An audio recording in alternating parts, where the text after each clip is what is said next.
और इधर राम।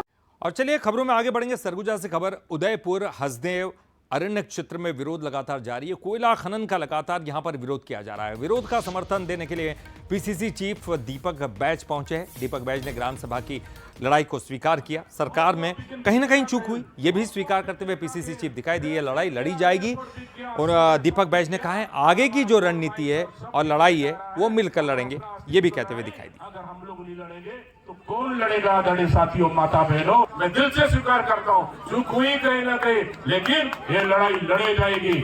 लड़ा जाना चाहिए कि हमारा लड़ाई सिर्फ पैर में लड़ा जाना चाहिए, हमारा लड़ाई पूरे बॉडी में, पूरे शरीर में लड़ा जाना चाहिए, ताकि पूरा छत्तीसगढ़ प्रदेश भी देखे और पूरा दिल्ली भी देखे। क्योंकि बहुत हुआ बिकने का खेल, बहुत हुआ बेचने का खेल। रेल बिक गया, एयरपोर्ट बिक गया, सब बिक गया और हमारा कोल माइंस और सब बिकने जा रहा है। अगर अपना अस्तित्व की लड़ाई अगर हम लोग नहीं लड़ेंगे तो कौन लड़ेगा? आदरणीय साथियों, माता बहनों।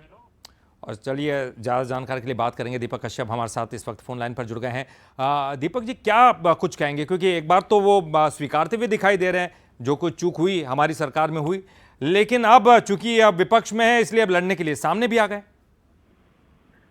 बिल्कुल ललित जी, जिस प्रकार से दीपक बैज ने अपना यह खुले मन से बयान दिया कि हमारी कुछ चूक हुई है और कहीं ना कहीं अगर चूक नहीं हुई रहती तो ऐसी व्यवस्था विरोध की नहीं होती।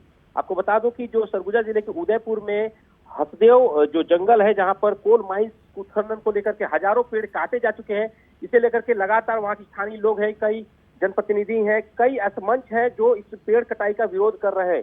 उसे लेकर के अब कांग्रेस भी आमने सामने की लड़ाई लड़ रही है और इसी को लेकर के दीपक बैज अभी विरोधकर्ताओं के समर्थन में यहाँ पहुंचे और उन्होंने कहा है कि भाई कहीं ना कहीं हमारी चूक हुई है और अगर चूक नहीं हुई रहती तो ऐसी स्थिति नहीं रहती, लेकिन अब आमने सामने की लड़ाई लड़ेंगे और अब हसदेव को बचाएंगे। बिल्कुल जी। चलिए, बहुत बहुत शुक्रिया दीपक इस पूरी जानकारी के लिए। तो सरकार में कुछ अलग, विपक्ष में है तो कुछ अलग।